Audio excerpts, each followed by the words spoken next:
Hello, everyone, and welcome to the Soul Survivor podcast. I'm Dylan Bird, along with Ryan Winthrop, and we are here for the first time in 3 weeks with a new edition of the podcast. Obviously, we have the off season going on here. Very unfortunate that our last podcast was talking about what Survivor should do for season 41, possible timelines, possible options, and I don't believe we have heard a single thing since we did that podcast 3 weeks ago, which is definitely not good.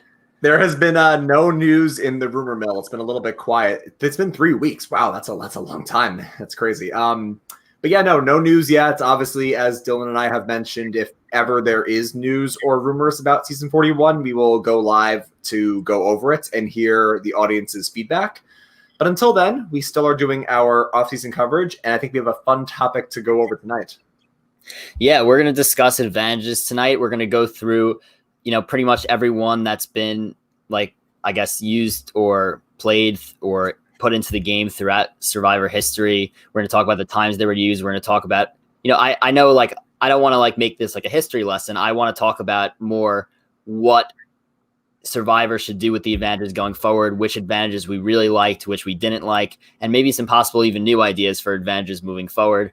And yeah, no, I actually have all those. I have, and this is why I keep looking over to my right. I took notes because again, I remember a lot about the show, but when you haven't seen it since the end of May, and it's been a while since I've watched it. So I had to just go through and take some notes on the advantages and some scenarios.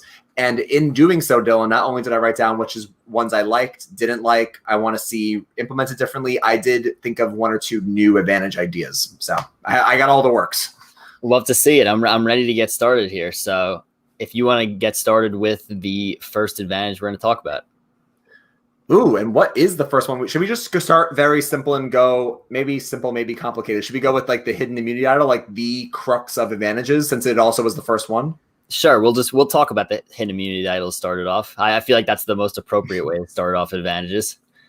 Yeah, it really was the very first advantage in the history of Survivor. I mean, obviously you had the tribe swap in Africa. And I think on a later off-season podcast, we may or may not go over twists and themes and everything like that. But this was the first real advantage in the game of Survivor, in Survivor Guatemala. So season 11. So basically 29 seasons ago.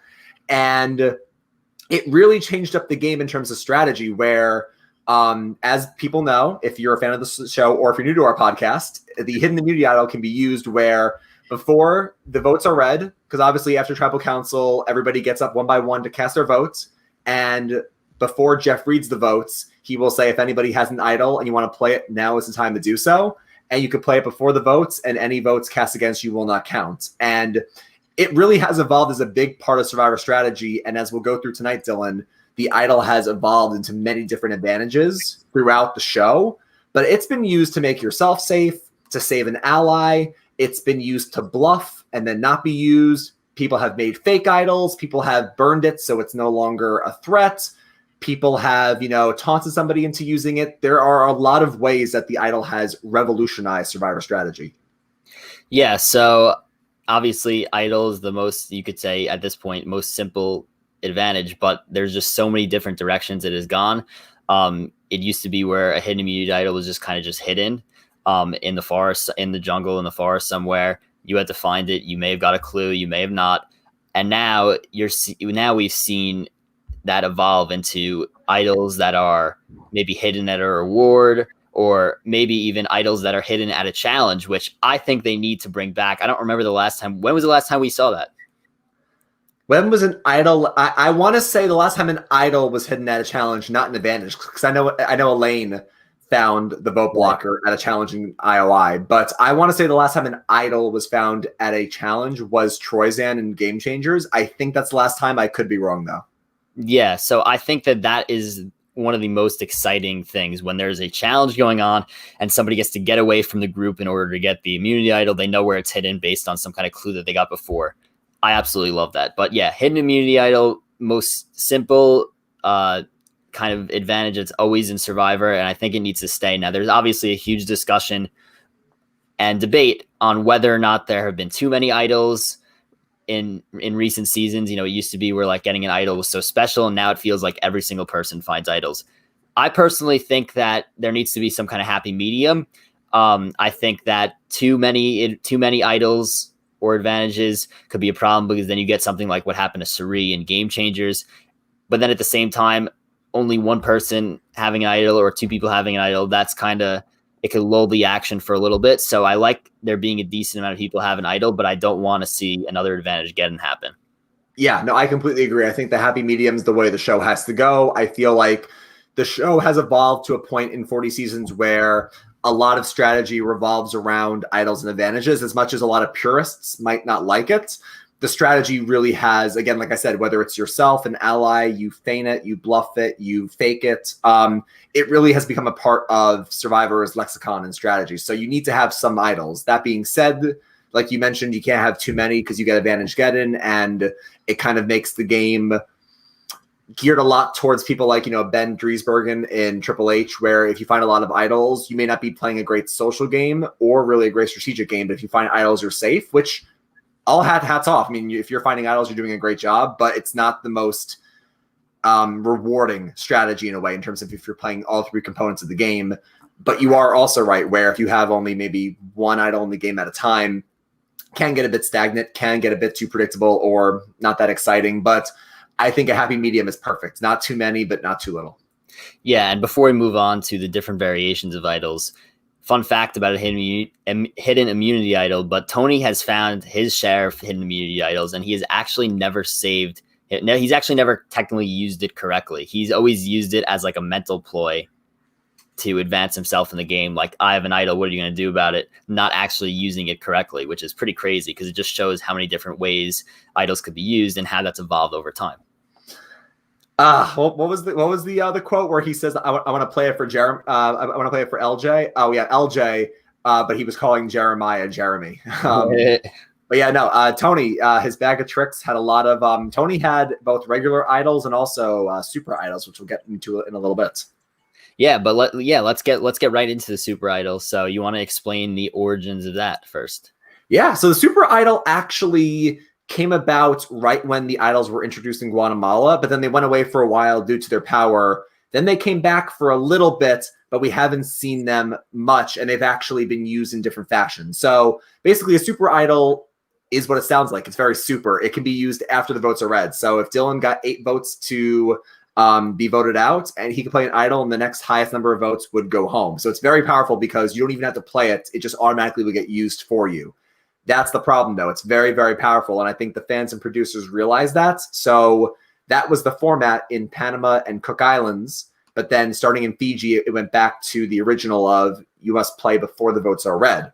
We didn't see it for a long time after this. We didn't see it again until Cagayan, as the fans call it, the Tyler Perry idol, Dylan, where fan of the show, Tyler Perry, went to Jeff Probst and said, hey, why don't you reintroduce an idol that could be played after the votes are read? They put it back in the game, and Tony used it very well, and he bluffed with it to Spencer, and that's what's happened in Cagayan. But we haven't really seen it since in terms of a regular super idol. We saw it 2 more times, actually. We saw it in Co Wrong, where Ty and Scott, really Scott and Jason, found an idol, but it was 2 halves of an idol, a split idol, that it, when put together, could be used after the votes. And the only other time we've seen this, Dylan, was in Triple H with Chrissy, where a super idol could be used on the very first tribal council that was found on the boat. And if the heroes went to tribal council, which they did, they could use it after the votes are read. And Chrissy decided not to use it to save Katrina. She decided to not play it. But again, we've seen it a couple of times in different fashions, but it really is a super idol. Yeah, and I mean, Tony played the super idol pretty perfectly. Like, he bluffed and said that it could be used at 4 instead of a normal idol, which could be played at final 5 for the last time. Got his way to the ends like that, and that's how he did it. He called it a super idol, even like it was a super idol, but he used the term super idol and said that it had been switched up since it hadn't been seen in so long, which is really, really a great idea. Now, in terms of will we see a super idol again, I really don't think that we're going to see it for a while. I think that if we were to see it, it would be in the form of Korang, where you had to combine 2 idols to form one for super idol, and even that, I feel like it's a little bit overpowering. If you have a tight alliance with 2 people who are very good at just finding idols, then you could easily have security like that for the alliance. So I just think it is a little bit overpowering, and I don't think we'll see it again for a while. The interesting thing, though, is that you're right. It's very powerful in concept, but we've never seen it play out. We've never seen a moment where somebody, I mean, we almost saw it with Scott and Coron, but we've never actually seen where someone gets voted out and they stand up and give the idol to Jeff, and Jeff says, okay, the next highest number of votes was John, and John, you're out. So I think you're right. It's very powerful in concept because the threat of it looming makes people not want to vote for you. If they fear that even burning it will lead to them going home, they're not going to want to take that risk, which makes it very powerful as a bluff, but we haven't ever seen it be played out. So to your point, I do think we won't see it for a while because of how powerful it is, but we might see a variation like a split idol or like a limited time super idol. Yeah, I pretty much agree with what you said. That is interesting though, that it never has been used. It's never actually been like never been like correctly used, Yeah. And then let's talk about the split idol before we move on from immunity idols in general. Now, the split idol is something I really, really like. Me too. Because it forces you not to only rely on your ability to find idols, but it forces you to be social, which is what Survivor is. It is a social game. It is the biggest social experiment on Earth is Survivor. So force people to be social. And, it kind of forces you away from that Ben type of game where you could just find idols and just rely on that. We saw it a bunch in Winners at War where somebody would find an idol and they would have to give the other half to somebody else, basically forcing you to make bonds, be social. So this way, you're relying on your social game as well as your advantage finding idol game. Yeah, no, I love the split idol. I think the combination of idol finding and social strategy is really critical to Survivor. I loved seeing it both in Co-Wrong and in Winners at War. I think we also saw it in Triple H a bit too. But again, I just really like seeing, Kim Spradlin, who has an impeccable social game and also strategic game, go to Sophie and say, you know what, she seems like someone I can work with on day 2. Let me give her an idol. Unfortunately, like Sophie said, she called herself the quote unquote devil, which I know Hef had a problem with back in the day. But Kim had a bad read. I can't blame her too much. It was only day 2, but I do like the fact that Kim is a very social player. And if she goes to anybody in one world, she goes to Chelsea, Sabrina, Alicia, Kat, she goes to anyone in one world besides Troyzan, she gets to instantly pull them in to say, look, I trust you and I want to work with you. I'm ensuring that we will use this split idol to our advantage in the game. And that's something that Stephen Fishback always says on RHAP, where he believes sharing knowledge of an idol or an advantage is great to build that social capital and that trust in the game. So, yeah, no, I completely agree. I think it's great, and I think it's really funny that you mentioned Winners at War, and you're like, oh, back in the day with Hef. I was thinking about this the other day. It's been like 5 months since Winners at War concluded. It's been a while, which is crazy. I mean, we haven't done a episode recap in 5 months. We should be like midway into. We should be recapping an episode in an hour instead of doing this podcast right now. Like, it's just kind of crazy how this whole landscape has changed, how we're going to be doing these podcasts every few weeks until eventually the season comes back, or we have a potential theme to talk about for season 41, which I know I want to add this in here quick. I don't think that we'll be hearing anything up until they probably leave to go out to film, which I don't think will be until around March. So I think that we may have a while before we hear anything. Yeah, I mean, you're right. I mean, if this was a regular season, they would have started mid-September. So we would have been maybe around the 3rd or 4th episode by now, maybe the 5th episode. Maybe we'd be seeing a swap soon. But, we'll see it soon enough. But I did look at my notes while I was preparing for this podcast, and I wrote in parentheses over here, Kim gives Sophie idol. Sophie says, don't trust the devil. And I remember on the podcast I said that, and Hef's like, why is she calling herself the devil? Sophie, you're not a villain. Get over yourself. So who knows? But it could be so long from now. Like, it could be a whole year until Survivor actually airs a new season. Hef could be back by then. We don't know. It could happen. Anything. But no, I completely agree with you. I love the split idol, and I think that we're going to continue to see it in upcoming seasons. Now, to move on, we have the extra vote, another pretty classic in terms of recent seasons. Yeah. So these next 3 advantages we're going to go over, and I'll make sure to go slowly here because they can get a bit confusing. We have the extra votes, we have the VoteSteal, and the vote blocker. So the extra vote actually is an advantage where you literally just get an extra vote. Before people start voting, you stand up and say, Jeff, I want to play my advantage, and you get to cast 2 votes instead of 1. Now, the extra vote, we've actually seen a bunch. We've seen it in Worlds Apart, Co-Wrong, Game Changers, Ghost Island, EOE.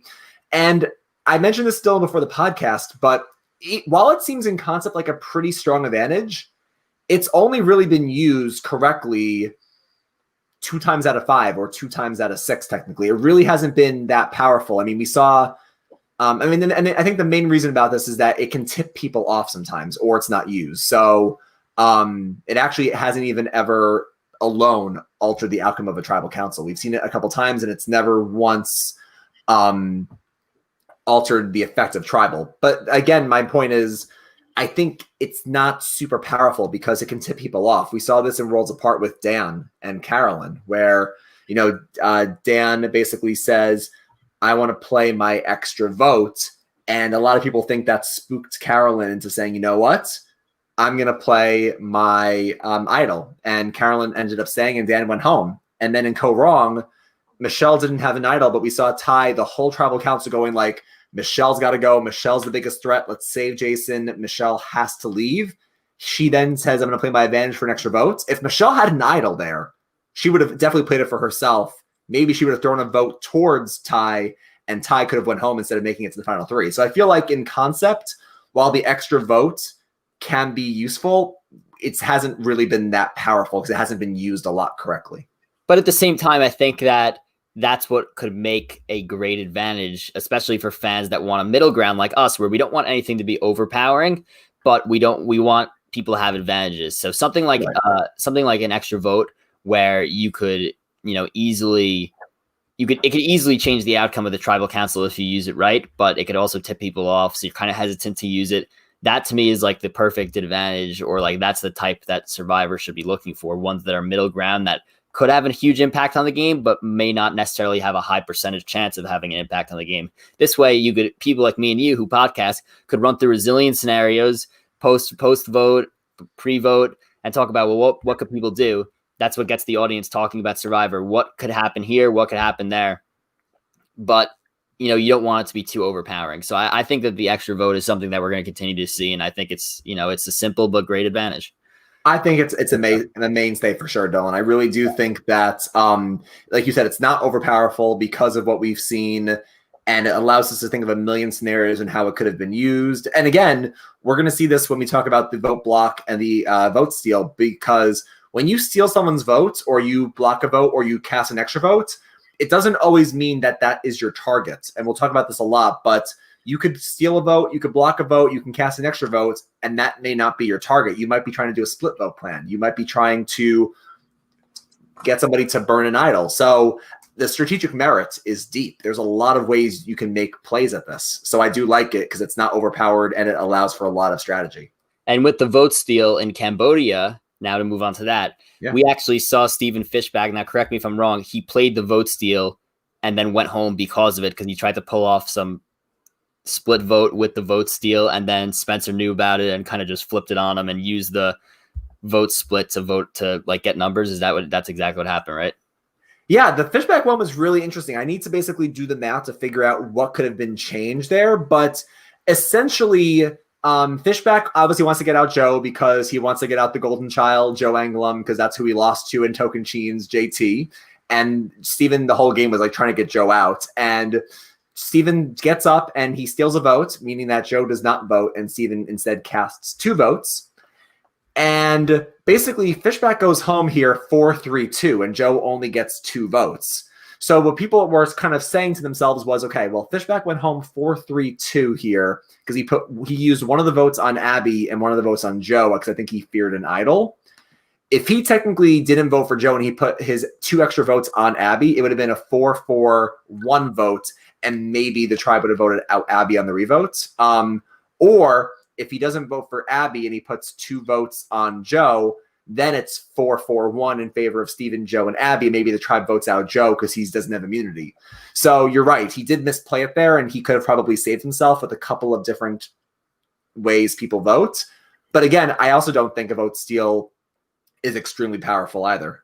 Yeah, I mean, this, and we could talk about the vote block also, but right after this. But the extra vote, the vote steal, and the vote blocker, that's like your trifecta of like really, really like good advantages that I think are here to stay, that aren't too overpowering and are like at the same time give us so many scenarios to talk about.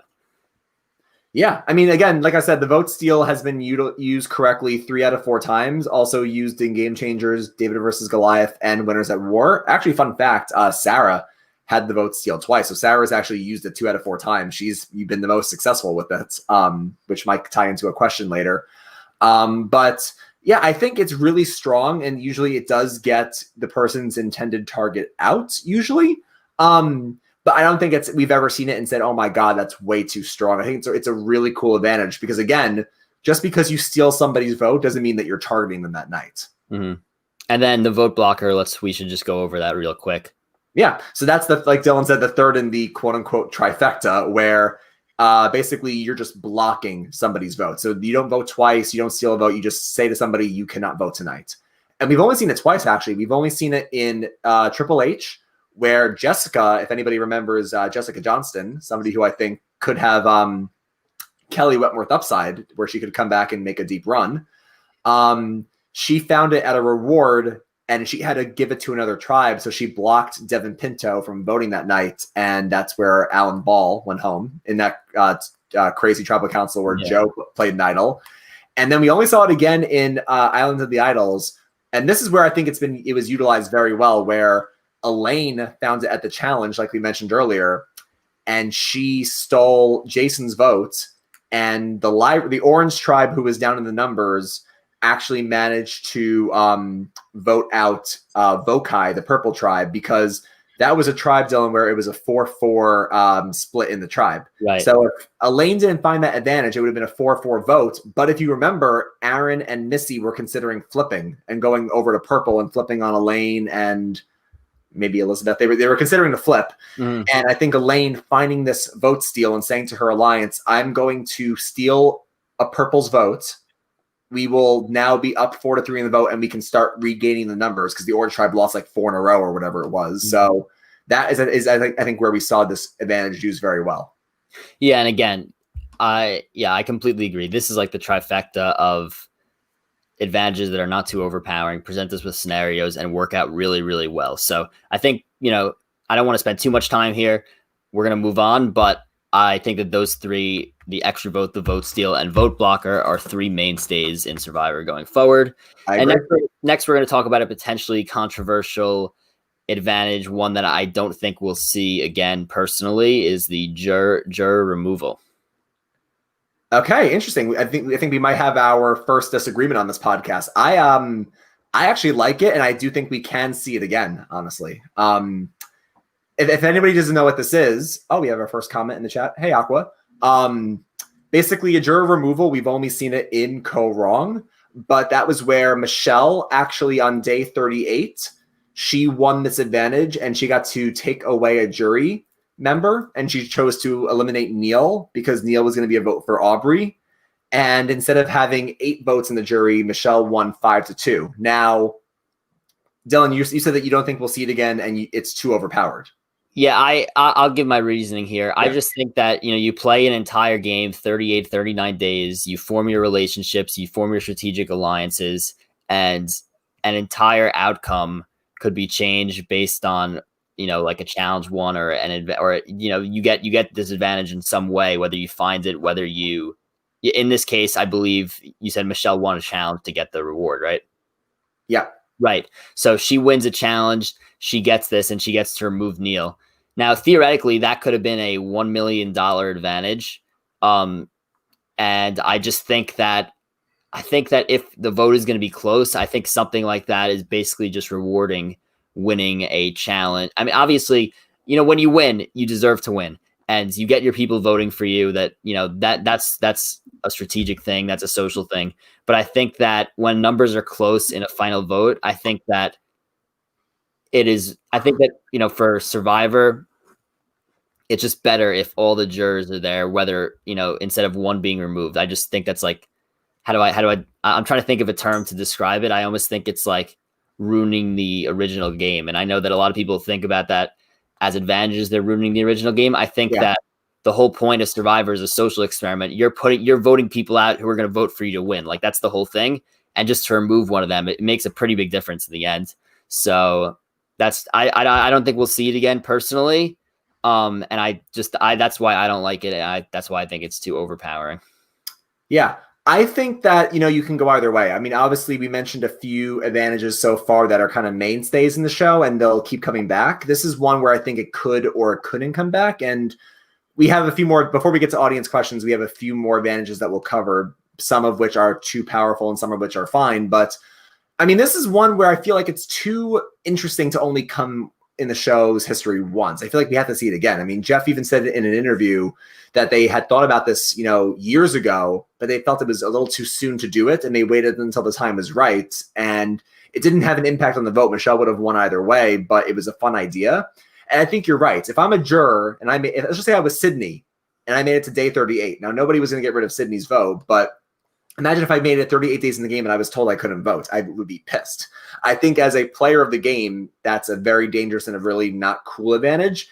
As a fan watching, I think it's really interesting because, Dylan, for a while now, we've seen a lot of even number juries. I think for a while we've seen with Millennials, Gen X had 10 people with Adam Klein, and you had 10 in Game Changers. They've done a lot of even juries, and then I think that's why we eventually had the Ghost Island tie, because I think Survivor wanted us to get a tie at some point. Oh, you have something to say? I was going to say that Ghost Island is what comes to mind. I'm thinking like, all right, well, what if there's a tie vote, but Dom got to remove a juror because he won a challenge on day 38? Like, that does not sit right with me personally. Oh, really? Like, I think Dom should have won Ghost Islands. Like, that's my opinion. I think that he barely should have beat Wendell, but Wendell ended up having the social game to beat him.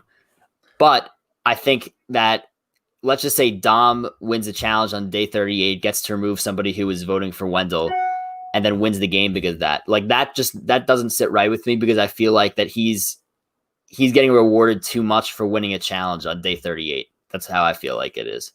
See, I agree, but I also feel like it really, like, it could change a lot of things up. And I feel like while that does seem unfair that, I won a challenge, I got to take somebody away and I win, I don't think it would be overpowered in that it didn't really matter the first time. And I feel like unless it was like a Dom and Wendell scenario, I don't think it would matter again, honestly. And if you think about it, Dominic got the first 5 votes in the jury. He got Chris, Libby, Desiree, Michael, and not Jessica, what's her face? Jenna. He got the first 5 people, and Seabat and Wendell got the last 5. What if Dom got rid of the wrong vote? I mean, you're right. What if Dominic gets up there and says, I'm going to take away a juror, I'm going to get rid of Kellen or Seabass, and then Dom ends up winning 5-4? You're right. That would be really powerful, and Dom won. But the way Chris Noble and Dominic bashed heads the whole game, what if Dom accidentally got rid of Chris Noble and Wendell won 5-4? I feel like you're right. I feel like it's really strong, and I do feel like as a juror, it would suck if it got used on you. I just feel like it's too interesting not to bring it back. And I don't know if it would be that overpowered, but that is a good point. I never thought about somebody potentially using it wrong, just because I feel like if you get there, who's not voting.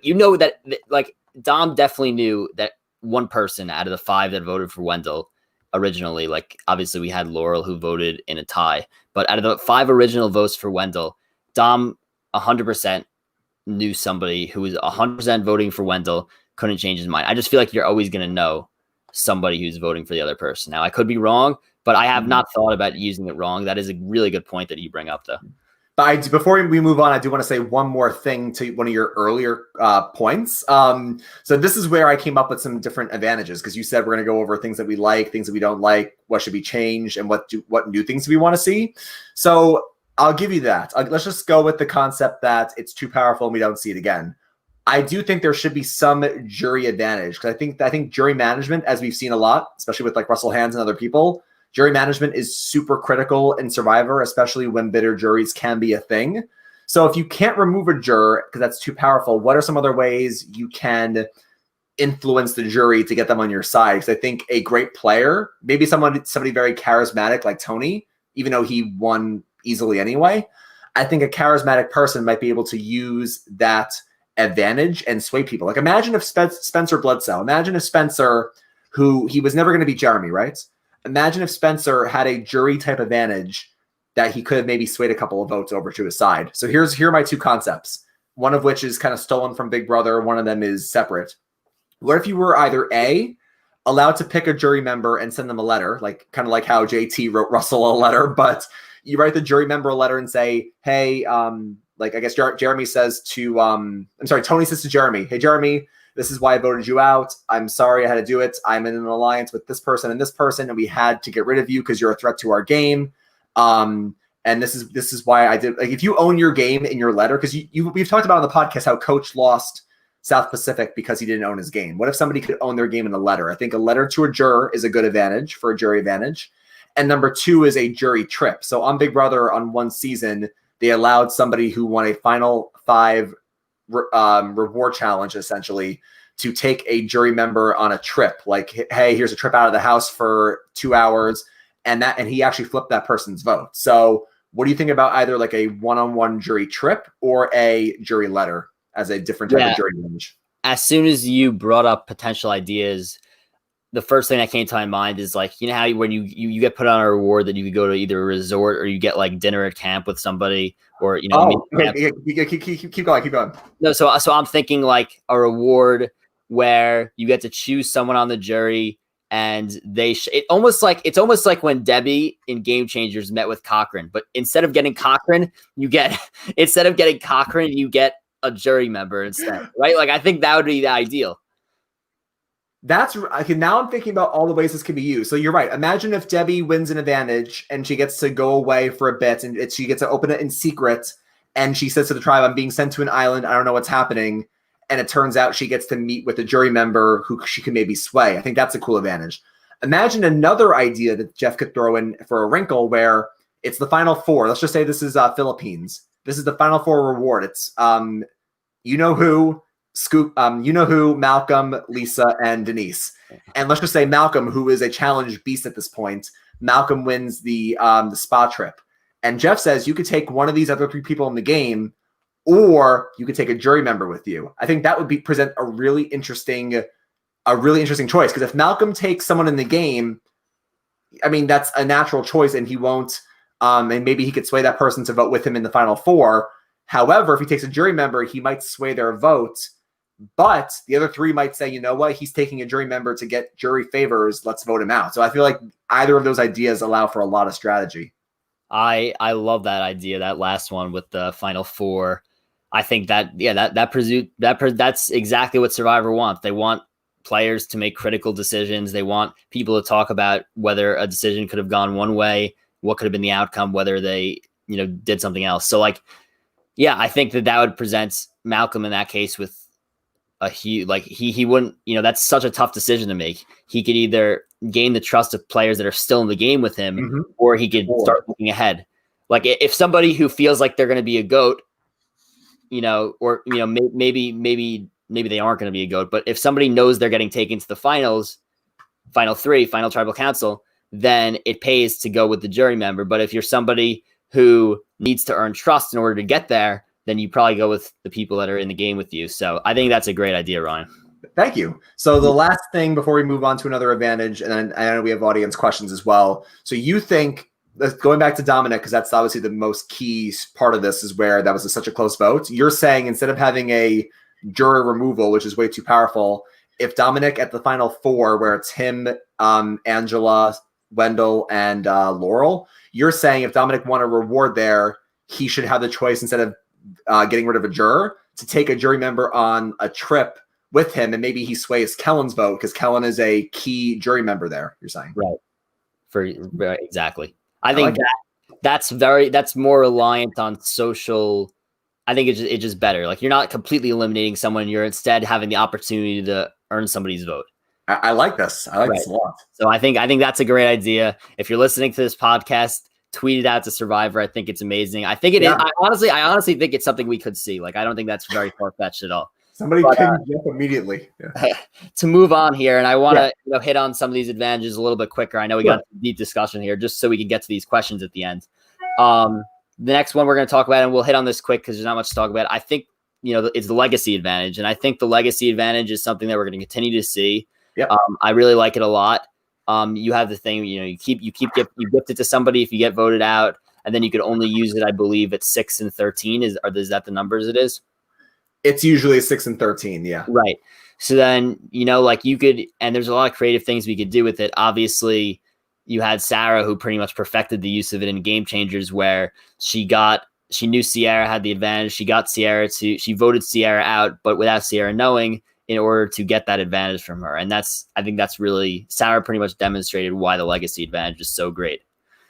Yeah, no, I completely agree. Really quickly, I would just say that because of Sierra, this advantage is really cool for the person holding it, but you can't tell people that you have it because it's a really big disadvantage because they'll vote you out to get it potentially if you decide to give it to them. Mm-hmm. And I think we saw it used, again, really well with Sarah. And I think Dominic actually used it really well in Ghost Island because he just burned it at the final 13. He's like, you know what? I don't want them knowing I have an idol. I want them thinking I just have a legacy advantage. And I've been fighting with Chris Noble the whole game. It's final 13. I'm going to use it. And I don't think Dominic even got a single vote that night anyway. So like you just burn it and you get to advance yourself in the game. I like it. Completely agree. Yeah. So to move on, we have the Idol Nullifier, which has been used in recent seasons successfully. We've had it unpopularly used to get out Janet at the final 5 in Islands of the Idols, and we had it used successfully to get out Dan in season 37, David versus Goliath. Now, quickly before you go here, I think the thing with the Idol Nullifier is that, and me and you have spoken about this on the podcast before, I think that the Idol Nullifier needs to be there needs to be a deadline on it, like the Idol, except for it should probably be around final 7 or final 8, and the Idol should be at final 5. So this way, if you are able to successfully hold an Idol until final 5, you get your gift and you get to go into the final 4, like Janet should have been able to. But but like if you limit it to final 7, let's say, then Dean would not have been able to get out Janet because of an Idol Nullifier. Janet goes to the final 4, and I think that you should be rewarded for holding on to an Idol for final 5 like that. Yeah. You know that it could be used for the last time there should be nothing that could stop you. And that's why I think that there should be the deadline put on final 7 or final 6 or final 8, something like that. Yeah, I completely agree with you. Jordan, agreed with you in the chat as well. I've said my thoughts before. I'm not going to go on a rant. I just feel like it's way too powerful to be used at the very last minute. Like you said, if Janet can see the gate or the threshold in the distance, and she says, okay, if I can just make it to 5, I'm guaranteed 4. Oh wait, no, you're not. I just think it's way too strong. I think the 2 ways you fix Idol Nullifier is A, like you said, you only can use it up to final like 7, 8, 9, just so that way it doesn't get used too late. Because like I've mentioned before, the whole concept of the game is that if you have immunity, whether it's tribal or individual, you are safe and nothing can take you out. It kind of breaks the concept of the game.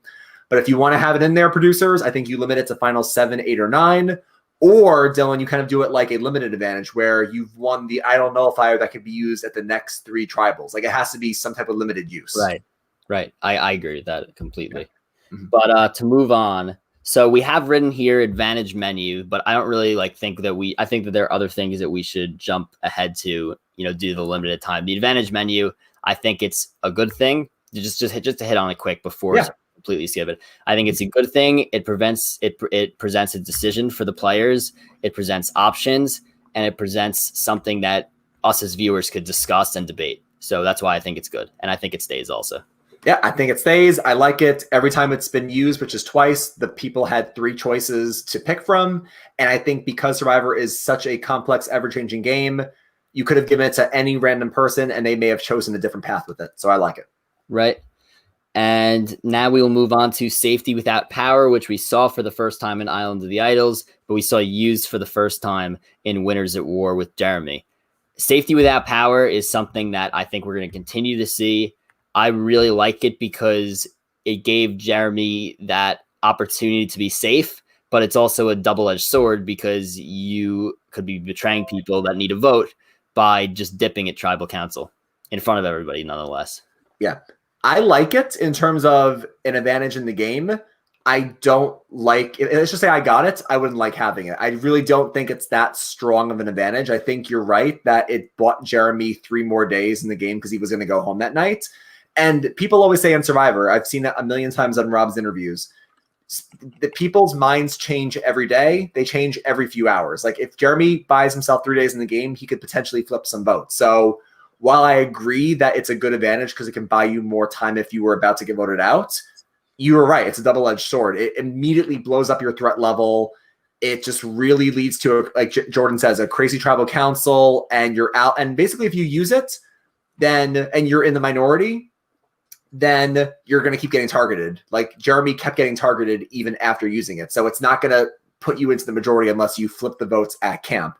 If you're in the majority, then your alliance will get upset because you left them without one extra vote at that tribal that they might need. So I like it in terms of the concept. I think it will stay, but I don't think it's that good of an advantage. Yeah, and like Jordan says in the chat, quote from Jordan, safety without power is cool in concept, but it leads to crazy scramble tribals, which is cool, but a straightforward vote gets screwed. And that's really the problem with safety without power. And again, I think for viewers, it's great, but as a player, it is a double-edged sword. Yep, I agree. So to move on to our last 3 here, all of them are from Winners at War. So we're going to start out with the 50-50 coin. And the 50-50 coin is one of my favorite advantages ever. Now, we did not get to see it actually like into effect completely, I should say. Like it was played, but it was not like it didn't really need to be played, right? That's the way it was.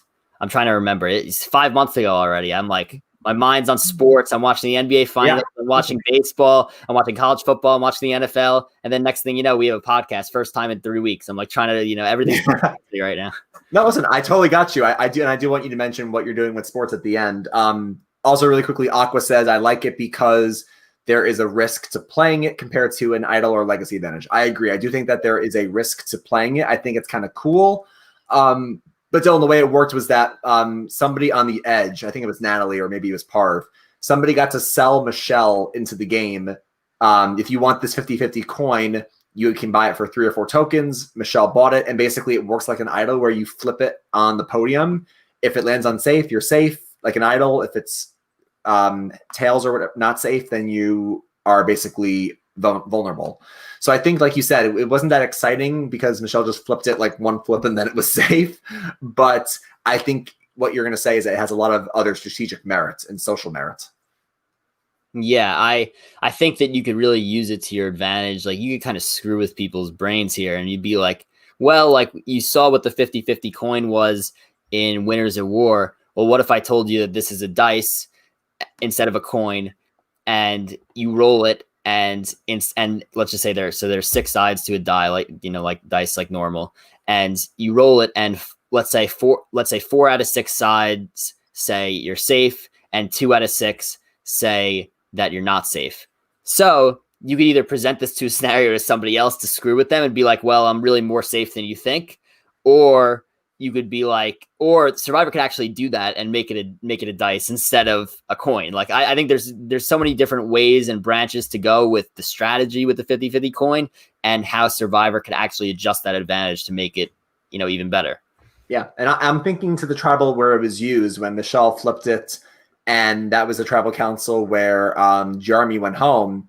I think that Michelle and Jeremy, who were on the outs at the time, I think that you're right. It could have been used to screw with people. And I think if people knew how to use it better, I think it may have been able to sway some minds. So like, I think also Shannon Gus said this on Rob's podcast as well. But like if Jeremy and Michelle go to Ben, or Jeremy alone goes to Ben and says, listen, I have this 50-50 coin and I'm going to flip it tonight. Now there's a half chance I'm safe, half chance I'm not. If I'm safe because I'm going to vote for you tonight. So if I'm safe and I vote for you and Michelle votes for you, that's basically Jeremy went out at the final 8, 3, 4. Yeah, I think final 8 Jeremy went out. Or maybe it was the whole thing with EOE maybe screws me up in terms of like what the vote count was. But I think Jeremy got voted out when there were 1, 2, 3, 4, 5, 7 people left. And if Jeremy goes to Ben and says, look, I'm going to play it on myself. If I'm safe, Michelle and I are voting for you. That's already 2 votes towards you. We only need 1 or 2 more. Tony's crazy. He might go with me. Ben might say, you know what, Jeremy, we've been butting heads. I'll come with you on this 1 vote. So I think it has a lot of merits potentially. Yeah, I completely agree. So, I mean, I love the 50-50 coin. I think we're going to see it back. And now to move to our next advantage, we have Extortion, which was another very controversial advantage that was played at Winners at War, where Natalie got to extort Tony from the edge of extinction and basically made him pay 6 fire tokens, which he didn't even have. He had to find other places so that he could, and he needed to get these 6 tokens so that he could compete in an immunity challenge. And then I think, would he have lost his vote that night also? Yeah, and that's the point I want to make. If you get extorted, you lose your vote and you can't compete in immunity. Right. So it was almost like, I love the idea of extortion. I think it was used a little bit too overpowering. Like, I don't think that she should have been able to set a price point of 6. I think that was way too much. Now, again, since Tony was able to pull it off, it was great entertainment. It also could have sunk Tony's game in a second. I think that pretty much 99% of Survivor players ever get voted out that episode if you're Tony. Yeah. And I think that Tony's just one of a kind and was able to pull that off. But if you're just like a typical Survivor player, that's, even a good player and not like a legend like Tony, you can't figure out how to do that. You end up not playing in the challenge, and as a result, your game is sunk because of that. So I think that it was a little bit overpowering, but I think that it could be adjusted to work better. Yeah, thank God Tony is a legend and also the GOAT, because if Tony went out there, I would have been livid. But you're right. I think it's way too powerful. I mean, one of the many reasons why EOE is terrible, but it basically is way too strong. If you are not allowed to vote in the next tribal and you can't compete in immunity, you are a real sitting duck there, especially when you need to cough up 6 tokens. So luckily Tony managed to counteract it, but I just think it's really, really overpowerful. Now you're right. The concept of extortion is really interesting. Let's go with a scenario, Dylan, where in seasons 41, 42, 43, we've already heard Jeff say EOE's done for a while. How do they bring back extortion? I think somebody finds it. Let's just say Winners at War existed without EOE. Let's just say Nick finds it, and Nick says, okay, look, I have extortion. I want to extort Jeremy. It can be less powerful if the extortion has either you can't compete in immunity or not both. It needs to be one, not both, for sure. Or you can't vote at tribal. Personally, I feel like you should always have a chance to save yourself. So I feel like maybe don't ruin immunities. Just say that you can't vote at the next tribal. I agree with that. That's what I would. And because, spoiler alert, the last one advantage we'll talk about today is fire tokens. If fire tokens also make a return with this, it has to have a set price point as well. That's how I think you fix it. A set price point, and you can't vote at the next tribal. That's how you extort. Yeah, I mean, we completely agree on this front. Pretty much what I said as well. So, I mean, I think extortion is 1,000,000% back. I just think it's slightly adjusted to bring it back to a normal advantage, and not one that could just sink somebody's game immediately if they're not, a god like Tony is. And Jordan says in the chat here, quote, "I actually like extortion because it could show a player's social." Exactly. And that's why extortion is so great ultimately. So seeing Tony go to, who was it? Was it Nick, Ben, and Jeremy were the 3 people he went to? So easily got it. Like, it was ridiculous.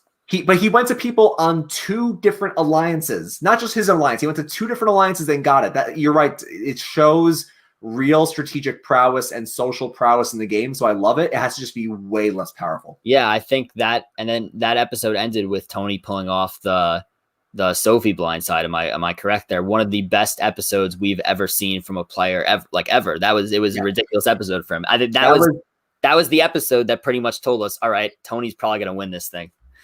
I think that was the 4-3-2. Sophie Sophie just got completely hoodwinked by Tony and had Niall in her pockets. That was the amazing episode. So now, just to, I know we just spoke about him, but to talk about fire tokens more.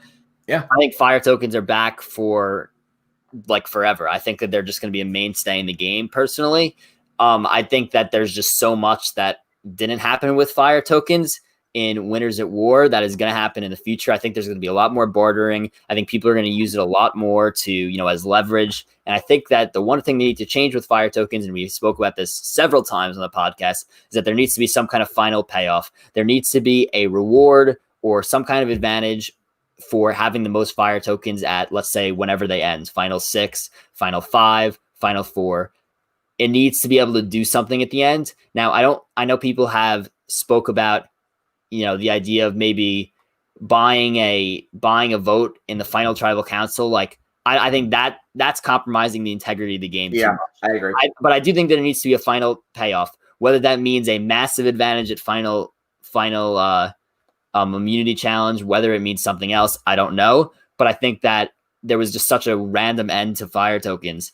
It was such a, in Winners at War, it seemed like, well, everyone was obsessed with fire tokens because we know it's going to have a huge final payoff. And I think Survivor was afraid of maybe compromising the integrity of the game too much in fire tokens first season, which is why they didn't do something like that. But I think going forward, there will be a final payoff. Hey, let's use our idea. If you have the most fire tokens at the end of the game, you get to bring a juror on a trip. That's not overpowered. Let's just do that as the payoff in that case. Yeah. No, I completely agree. So I do want to ask you, though, you said fire tokens are 1,000,000% here to stay. I agree. Jeff has said in interviews that we will see them again. Do you think, though, and I agree with people in the chat, it's not going to replace idols. Idols are the mainstay of Survivor. They'll never replace them. But I want to ask you, do you think that when you say they're back, do you think they'll be every single season like idols? Or you think let's just say Survivor goes to see season 50, seasons 40 to 50. Do you think we're going to see them every single season? Or really? Okay, I was going to say definitely like at least 50% to 75% of the next 10 seasons we'll see them used. You think they're going to be in every single season now? I think they're going to be in every single season. I think it's just, I think this is the next chapter of Survivor, in my opinion, fire tokens. I do agree. It's very interesting. I think the bartering, it's a currency. I mean, they were actually created, for people who don't know, I have an interview quote here. Fire tokens were essentially created based on the old idea that a civilization will develop a currency eventually. Survivor is built on the concept of a society that forms and develops their own rules. Over time, layers of currency are developed. So that's where fire tokens came from as an idea. But I agree. I think it's here to stay. I think it's going to be 50 to 75%. Dylan thinks it'll be 100%. Let's see who is right there. But I really do think it's really cool. We'll see it more often. Best of all, we will not see it with the Edge. So I'm really interested to see how it plays out in a regular season of Survivor without EOE. And one more stat for you is, because there were a couple times where some tokens appeared off camera, there were a total of 55 tokens in Winners at War, up to maybe 58. 8 to 11 tokens ended up expiring and not being used. That was the lack of a payoff. So 8 to 11, meaning 14 to 19% ended up expiring, not being used, whereas 47 were used as purchases from a menu. So 81 to 85% were used. So I think they were used a lot, as you could see. Yeah, I mean, I think that fire tokens will see success when they're all on the same island, not coming from the Edge and stuff like that. So I think it's here to stay. Yeah, I think it is here to stay. And to get to questions now, so if you're watching this right now, feel free to dump questions into the live chat and we'll answer them. But coming from Twitter, we have @SurvivorIsNice says, how would you alter any advantages used in the past to make them better, more fair, or more interesting? So I think that like the entire podcast was kind of big. Yeah. So like I feel like we said that for almost every advantage, but if there's anything left out that you want to add, Ryan. I would just, again, we talked about it the whole podcast. I would summarize and say 2 things to that person's question. I would say, can you repeat the question one more time verbatim? So how would you alter any advantages used in the past to make them better, more fair, or more interesting? I think 3 things. We said you alter extortion the way we did, where it's less tokens to extort, only you lose a vote or the immunity, and like it's a fixed price. So that's how you fix extortion. We said Nullifier has to be used earlier in the game or like in the next 3 tribals. And then we said juror removal, change it to like a jury trip or something. That's how we would fix stuff. Completely agree. And now from NBA discussion @NBAIsBest4 says, what are different ways you would like them to be earned and who has maximized advantages the most? So to start with the first question there, I think that, so I know that on a podcast I watched, Nick from Survivor Co-Wrong brought up this point. He said, what if there were these challenges that they had on the Edge, but on the actual island? And I think that that's something that could be brought into effect eventually, where they have like smaller challenges on the island, like other than the reward challenges and immunity challenges, where they could possibly earn tokens and then buy advantages. I also like the idea of having advantages at challenges, like I mentioned before. I think that's very exciting TV. And to answer the second part of the question here, who has maximized advantages the most? Very tough question. And I know that I'm going to have a mainstream answer here, but even though he hasn't actually used the advantages to maybe the way they're supposed to be used, I think that Tony has understood what an advantage means and how it could be used in terms of leverage and not only, actually playing it the right way. So I'm going to have to probably go with him. But there's a million that have used advantages. Yeah. As well, so I would say for the first part of the question, which basically said to us, oh my God, I'm drawing a blank. What was the first? I remember the second part. What was the first part of the question? The first part was, what are different ways you would like them to be earned? Oh, I agree with you. In challenges, for sure. I love hiding things at challenges because we haven't ever seen somebody get caught, have we? We've seen, Troyzan, Wentworth, Elaine all like secretly do it. We've never seen someone get caught. But other than challenges, I like Nick Majorano's idea of maybe a challenge at camp. They also say, Dylan, that the auction is broken. Maybe that you bring back the auction where you do like a luxury portion where it's, hey, here are 3 food items, and hey, we're telling you up front, here are 3 advantage portions or whatever. So I think there's a lot of ways that they could bring back advantages and how you get them. In terms of who has maximized a advantage the best, I think there's a couple. I want to highlight Cups R Us, Tony and Sarah, 100%. Now, I could go very meta and say Parvati with 2 idols and Heroes versus Villains, but that's just 2 of the same idol.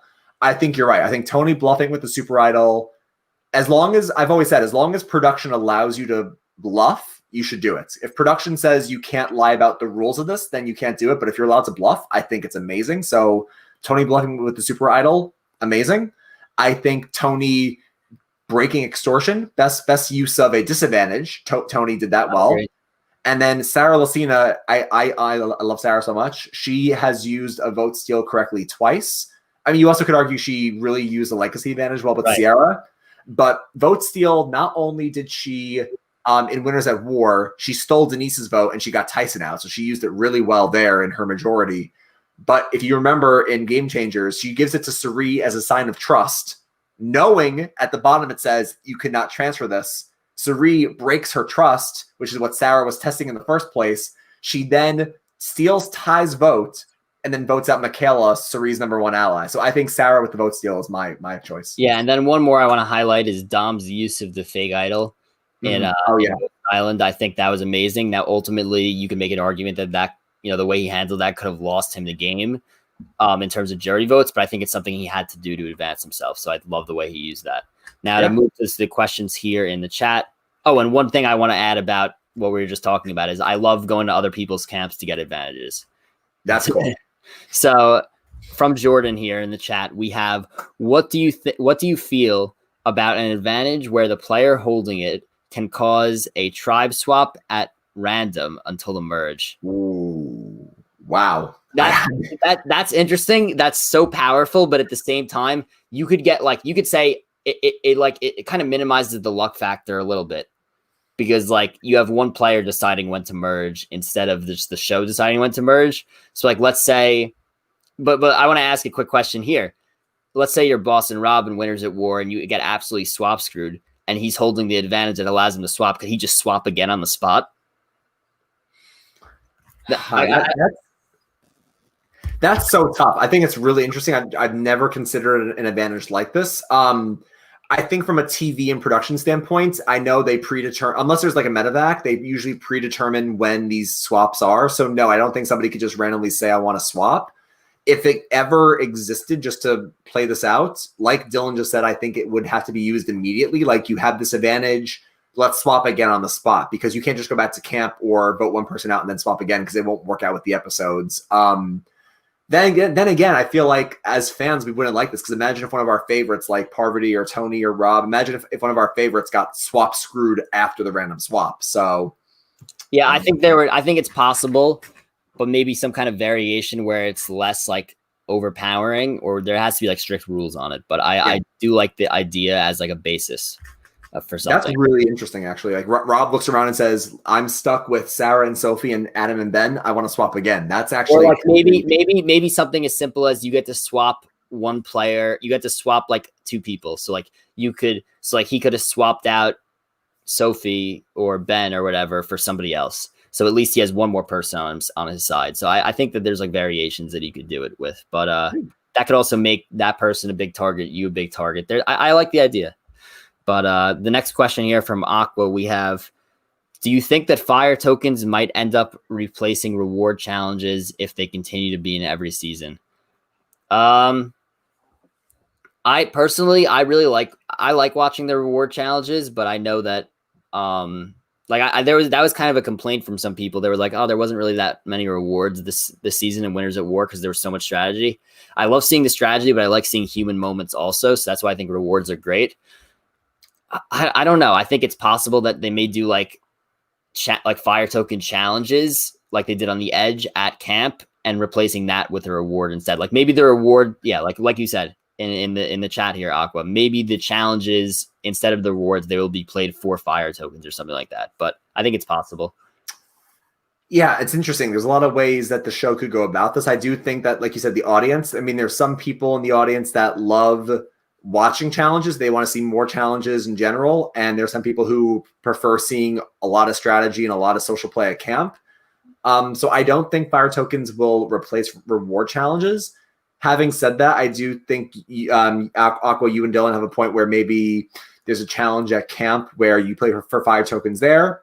Maybe there's a chance where there's still reward challenges, but the reward is like fire tokens. So let's just say instead of the usual, I mean, they usually follow a certain trend. Usually it's like there's like, the flints, and then there's the fishing gear, then there's the comfort. There's like the usual trend. Maybe you say, okay, instead of the third reward being comfort, the winning tribe, every person gets like one extra token possibly. I mean, I feel like there's a couple different ways you can go about this.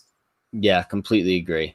So good podcast. I hope we get some news soon so we have something to talk about, because I mean, this is going to be like every few weeks for possibly another year. I want to hold my breath here because that would be brutal, but hopefully we get Survivor back sooner rather than later. Be sure to like this video. That really helps us out. Be sure to subscribe to this channel if you aren't already. Be sure to follow us on Twitter at Soul Survivor Pod. And just to also quickly plug, I have a new YouTube channel myself that I have founded. It is called Sports Bird, BURD. So if you like fantasy football, if you like college football, be sure to subscribe to that. Again, Sports Bird, BURD. I'm going to be doing stuff on there. So be sure to subscribe to that if you're a fantasy football fan as well. So look, I'm looking forward to the next podcast we do. I don't know when it's going to be, probably 2 weeks from now, because we're going to have to go to every other week as long as we have another year left before Survivor, but we'll have to see. Listen, every other week, unless we get news, then we're going live immediately. But yeah, no, this was a fun podcast, Dylan. If you weren't going to plug your show, I was going to plug it for you. But great show tonight. I really enjoyed covering over all the strategy. This was a lot of fun for me. And yeah, I'm not sure what the next topic will be, but I'm looking forward to it. And I got nothing else, so I'll end it by saying, grab your torches and head back to camp. Good night.